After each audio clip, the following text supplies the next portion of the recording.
Ginapabugal nga batchoy sang Iloilo City, ginpasundayag sa isa ka aktibidad sang weekend. Pila ka batchoy lovers nagpauna-una sa pag-ubos sang batchoy sa sudod lang sang 3 ka minutos. Ang experience nila sa manamit nga batchoy, lantawon ta sa report ni Kim Salinas.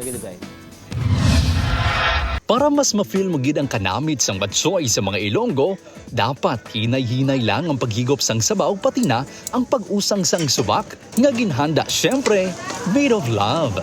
Pero sa isa kakahiwatan nga tikim time, ang mga nagpasakop nagpauna-una sa pag-ubos ng batsoy. Sa sulod lang sang 3 ka minutos, dapat maubos ang sakadako nga yahong sang batsoy.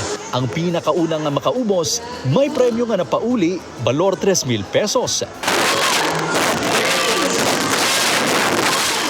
Gusto namin ilabas dito or the flavor, yung pagka being proud of your food, of your culture, so pagiging Ilonggo.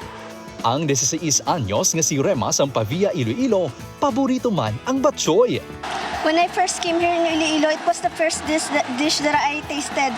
Since then, I can never get enough of eating it. That's why it became my favorite. Bisan ang taga Quezon City nga si Bernadette, na-enjoy gid ang iya batchoy experience.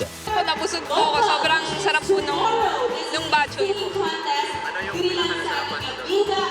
Yung karne po mismo. Opo. Tapos yung pansit po. Sang damnag lang, ginkilala sang UNESCO ang Iloilo City bilang Creative City of Gastronomy.